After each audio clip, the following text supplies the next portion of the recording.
يا نما حيت نما سبير جرت أكمت رفتيتني بلتا يا نما حيت نما سبير جرت أكمت رفتيتني بلتا ما سيناتنا رقيفت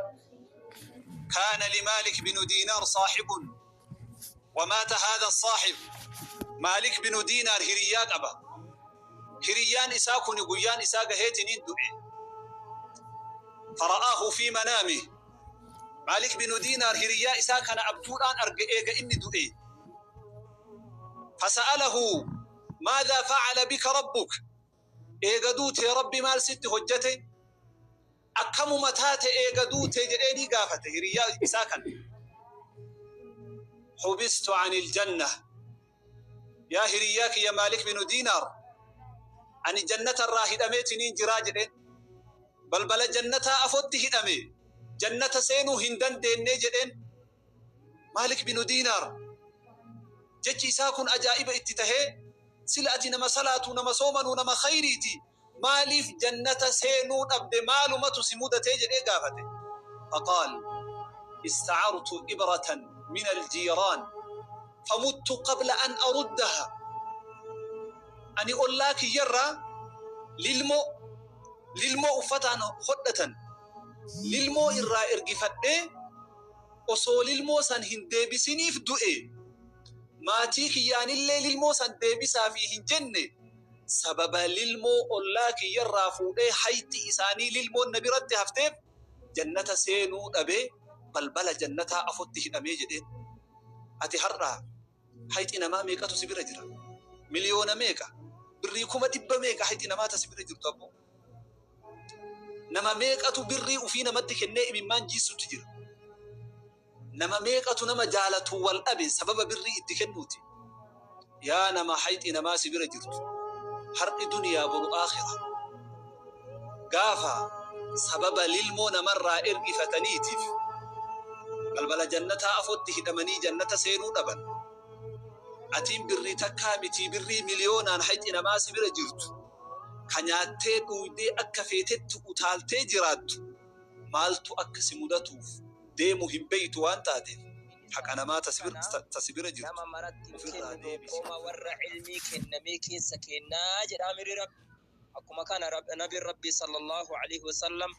ما يريد الله به خيرا يفقهه في الدين نما ربي قرتي خيري إسافيدي دين مكينة كيسة بيكا إساقود أجل ربي سبحانه ورسول النبي صلى الله عليه وسلم أكو مكان حديث صحيح كيسة ما جدا إن الله يعطي الدنيا لمن يحبه ومن لا يحبه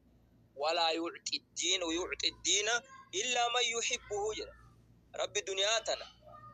نما كافرة اللي نمكن مسلمة اللي نمكن دينا قرو نما أفي جالة ملت كنو جد رب العالمين أكما كان ديناني وما قرتي نما ربي تأمنيتي ملي انتا وجتو كناف براتون نتين نتأرأب بريدني أكت يونيفورمي يونيفرستون اتين بفمن أفتني جرنكوني والله يونيفرستين كمو يونيفرستين برانا قرتي بيكين تربان دبريكنا كيس إثيوبيا تهي براتا بسين هنجرو لكن ثم والله حلفت بالله ورب الكعبة تكاكتي سننجايا سننجاو ديسي مدالك سننسينا برنامج توكو غرتي بلوش على يوجر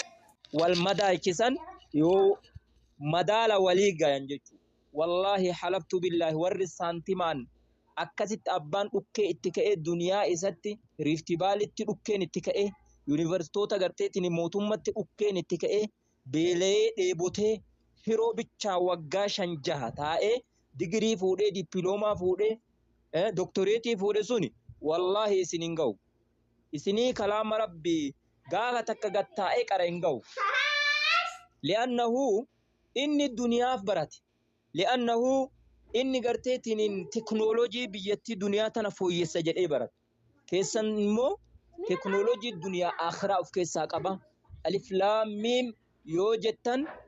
درجة قد قرتيتين قبا ألف لام ميم يوجتن أجري ربي برتي قرآن إسني صواب فمقبا كيساني كننقب إفاجي دايفا قفا بيلا قفا keessan immoo tuuyyu jarana amma isinitti waa himaaree 40 waliin gaffixan jedhani isinuu arra beeytota isinuu arra hayyoota barattoota keenya dubartiidha jettee of hin tuffanne dhiira jettee of hin tuffanne biyya keessa jira biyya alaa jira biyya ormaa jira jetteetiniin of hin tuffanne sa'aatii keetirraa murtee ustaaza kee jalatti galtee barattee sadarkaa kana arguudhaaf duraan dursee baga gammaddan isinin jedhe wallaahi kanaa ol wanni isin gammaddan hin jiru barattoota keenya kanaa ol wanni isin garteetiniin gammaddan dirree duniyaa kanarra hin jiru kalaama rabbii galmaan ga'uurra hin jiru dubbiftanii galmaan ga'uurra harfan bi harfin fixanii qaraatanii dubbiftanii galmaan ga'uurra hin jiru baga gammaddanii osoo dhugaa dubbatuuf osoo gartee fageenyaa qilleensi walitti nu qabuu baatee akka gartee ummanni galma takka keessatti wal gayu ka wal geennu taate abaaboo miti waan abaaboo olii harka isin kenna yaa akhi har'a gartee bakka maratti torbaan dabre waan abaaboo biyya kana keessatti walitti qoodan yaa hoolaa qalamte yaa sangaa qalamte waan bu'aan qabnetti waan gartee dirree duniyaa bichaaf gara dirree duniyaa bichaaf ka tahe nuufi fi galteetiin rabbal aalamiin bichatu arge keessan immoo silaa daran kana ta'uu qaba silaa maatiin keessan ittiin gammadee dirreen duniyaa tun guutuun ittiin gammaduu qabdi quraana rabbii galmaan ga'uu keessaniif ammallee warra gartee quraana baratee bakkaan ga'uu rabbi isin haa taasisu quraana dubbiftanii bayyanattanii ijaan jettan malee ganaa hiika isaa hedduun isin eeggata wantoota hedduu isin eeggata hadiifni ganaa isin eeggata baratallee jirtan quraanummaan kunuu ganaa gartee harfan bi harfitti baratuudha hiikaan isaan isin eeggata fixani osoo hin ta'ini eegaltirra jirtan eegaltii gaarii garuu jalqabdanii jirtan waan taatanii barattoota keenya rabbi garteetiniin har'allee macnaa isinitti godhe borillee warra gartee akkana rasuulli jedhan sallallahu alaihi wasallam qomatti haffazdanii jannata keessatti hamma qur'aanni ati qaraatetti darajaa fooqii jannata argatu rabbi isin haa taasisu haqiiqatan kun waan guddaadha haqiiqatan namni anarraa galateeffatuu barbaadu duraan dursee ifaajee isaaniitii waliin ustaaza keenya abbaa huzeyfaati akkuma reefu dubbanne biyya keessa wayita jiraatan sa'aatii dheeraa isinii kennanii isinii barsiisuun dildila isinii ta'uun dukkanatti halkanii guyyaa qabsaa'ee isin waliin ustaazni kun lafa'ee kana arguun keessan caalaa wanni garteetiin nama dassatu hin jiru osoo dhugaa dubbatuuf anillee akka ustaaz Abuu Zeefaa kanatti qabsaa'e wallaahi yoo nagarteetiin namni hedduun dukkana keessaa ba'e jedhee yaadaan hedduu markazaa numa arga ima barsiisa ustaazni qooda numa qaba maraa ima barsiisa namni gartee ustaaz tuffatu hin jiru jibbu hin jiru namni marri ima barsiisa ka abbaa Huzeefaa kun adduma tafsiira qur'aanaa biratti isinii kenna hadiisa nabii sallallahu alaihi wasallam biratti isinii kenna siiraa biratti isinii kenna waan garteetiniin akkaataa itti kennan abbaa Huzeefaati ol namni beeku hin jiru dhugaa dubbatuudhaaf li'annahu daa'ima tokko gadhalateetiniin jedhe takkumaan gartee affeelanii marqa nyaachisanii bara aananiin harma haadhaatiin suuta akkasitti waan lallaaftuun daa'ima waan jajjabaa itti kennaa deeman abbaan Huzeefaa akkasii har'a barattoonni mubtadii yookiin jammaarii yoo dhufanii suutaan huruufarraa suutaan qur'aanarraa suutaan hadiisarraa akkasi ulachiisee akkasitti mi'eeffachiisee barataan akkatti sa'aatii hin qabne yookiin biyya ambaa keessatti biizii ta'u abbaa Huzeefaa maraxatee dhugaa dubbatuuf akkatti gartee kumaatamaan as jirtanii itti barataa jirtan jechuudha yoomillee anamma ka jedhu yoomillee fakkeenya markaza keessanii nama fakkeenya markazoota birootiif fakkeenya ta'uu itti fufa akkuma har'aa kana nama 5-6 buusaa itti argisiisa warroota onlaayina bichatti hafan wallaalatti duulaa itti argisiisa warroota gartee qooda diinarraan argatiin akka inni argatu fidaatii uf itti argisiisa akkatti yuunifoormii uffadhaati akkatti quraana buusaati itti argisiisaati ammallee taanaan wallaahi waan gaariirra jirtanii warri as dura buuftanillee warri gartee buusuuf karaa jirtanillee galmaan rabbi isin haa ga'u hamtuu rabbi isinirraa haa qabu waan isin shaagalaa diinarraa waan isin shaagalaa qur'aana keessanirraa hadiisarraa barnootarraa rabbi isinirraa haa qabu sa'aatii teessan xiqqoo qabdanitti fayyadamtanii har'a galmaan ga'uun baay'ee tokko garteetiin waan keessi keenya gammadeetiin hin jedhe barattoota keenya warra har'a qur'aana kana buuftan rabbiin ijaan buuftanii jettan kun qomatti illee isin hafaziisu isin haalaffisu warra garteetiniin qurra'a sab'a warra uffaala rasuula kenna zamana rasuula kenna waliin jannata keessatti gammadu ustaaza keessa waliin goddanyoota keessa waliin rabbi isin haa taasisu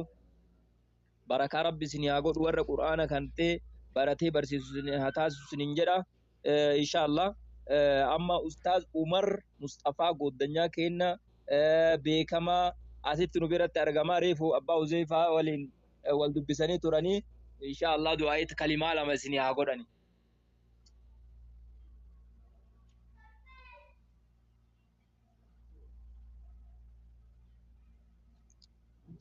yeah Ustaz Umar ma tan mama sibira jirani deh ani gadi buan isa mau kopi kirsen udah pada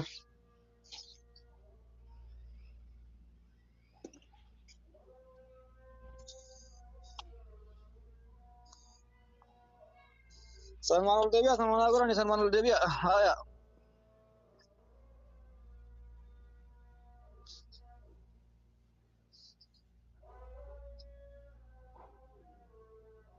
iya dohani kau fit dohani saya independen insyaallah taate ka ustaz akenna ustaz ukasha hayakumullah wa bayyakum assalamu alaikum warahmatullah waalaikum salam warahmatullah inshallah kaisanitin asenani aya taat kaisanitin asenani ulfaadha kabajamaati kaisanitin asenani seenaa jiran inshallah aya taat aye akasi ulfaadha galatoma jannaan ka ustaz akenna ustaz ukashadhaan rabbi isaanii irraa jaaratu waa guddaa rabbi isaan haa gahu darajaa isaanii rabbi olaa fuudhu dhaamsa ajaa'ibaa gorsa ajaa'ibaa nu dhaamsan ka jiran yoo ka itti fayyadamnu taate dhaamsa bareedaa dhaamsa ajaa'ibaa dhaamsa fakkeen hin qabne wallaahi waan silaan quraan irratti tahullee qabnu waan nu ifaanya irra dhufnellee akkas inshallah keessummoonni warra jala jirtan gara gubbaa ol ba'a warri amma seenan kun keessummaa jalaa gadi bu'amee ijoollee Abu Raila ol ba'a ganama galgala dhakaa mukatti buutee kasilaa jettu quraana rabbitti rarraate kanaaf gammachuu irraa argattan ta'e walitti rabbi isinii haa dhaabu rabbi addaan isinirraan kutin akkuma arra eebba quraana keessanii dhageenne eebba waan bidhaallee rabbi nu haa dhageessisu gufuu gufaata situka rabbi si jala haa kaasu haadha abbaa keetiin rabbi si haa milkeessu quraanni kun ka duniyaa irratti illee akhiratti illee ittiin milkooftu rabbi si haa godhu ka qabritti illee ifaa itti si ta'u rabbi si haa godhu oyda mahsharitti illee bakka silaa namni waan qabatu dhabee waan itti rarra'u dhabee sanillee quraanni innal baqarata wa tashfa'aan li saahibiha suuraan baqaraatiif qaala imraan ati gartu kuni ka ijoollee fuqaraati haa barakattu nama duraa waahila isii tahee ganama galgala isii qara'uuf shafa'aa dhaabattiif jedhan فيشفعهم الله سبحانه وتعالى قرآن البقرة في آل عمران شفاعة دابت رب اندي دوراك بليدا ربي أكسين دابتم بيكش إما هيامي في اللي نما قدت صدركاك أبا نما صدركاك أبو غافين دابت هرك سندي بسني قرآن يتوان صدركاك أبو وانتي ربي جر شفاعة دابت جتا جريكا تيسا فيرا كنافك قرآن نكم كشفاعة سيني دابت ربي سيني هاقودو gaaddisa arshii jalatti ka gaaddise sababa isaatiin dhaabata rabbi isin haa godhu barakaa qabeenya keessatti isin haa godhu umrii keessatti isin haa godhu kayoo duraan gaflaa wahii qabaattellee qur'aana kanaan rabbi si haa fayyisu yoo falfala guddaa adda qabaattellee qur'aana kanaan rabbi sirra haa kaasu idanarraa xabiiba rabbi si haa godhu ati ka qur'aana xumurte dhiisii kama arra dhuftee dhageeffatteeyyuu ka arra asirra teettee yeroo kan amma haasawa kiyya kana dhagaa jirtu hajaate arrara xumura rabbi si haa godhu gammachuu walitti rabbi si haa dhaabu ati bakka gammachuu kennaa dhuftee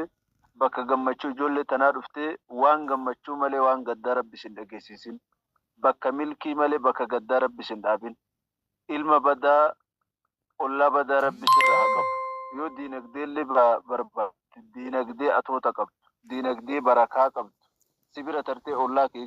sibira tartee fira kee geettu rabbi si haa kennu. Waan akka malee rabbi sirraa haa qabu gammachuutti walitti rabbi si haa dhaabu. Sheeka kennallee Abu Hudhayfa hajaa isaanii rabbi haa gahu. Rabbi isaan haa milkeessu ifaajee isaan ifaajaa turan rabbi irraa haa jaalatu. Naaf ifaajan naaf nama galgala qorra keessa ijoollee kanatti ifaajan rabbi haa jedhuun ikhlaasa guutuu isaanii haa kennu. Nama isaan takka irra bahaniif atoota rabbi keessa haa kaa'u. Barakaa keessa haa kaa'u. Akka waan nama 10,000 irra baheef takkatti haasawa isaaniitiin rabbi haa fahamsiisu. Iyyuun malee irra dedeebi'anii hifatu malee loluun aaruu malee takkatti isaanii keessa barakaa rabbi haa kaa'u. Rabbi afaan isaanii guututti rabbi haa hiikuuf. Rabbi guutumatti haa hiikuuf. Jechi isaa takka ka isaanirraa fahamtu rabbi haa godhu. Isin maraa rabbi isin haa milkeessu. Ka markaza kana keessa jirtullee ka markaza ollaa kana jirta iyyansa diina tunatti bahee iyyansa diina lallaba diina waamsa diina dhufe jettellee gammachuu walitti si haa dhaabu. Diina rabbi sirraa haa qabu. Dinagdee walitti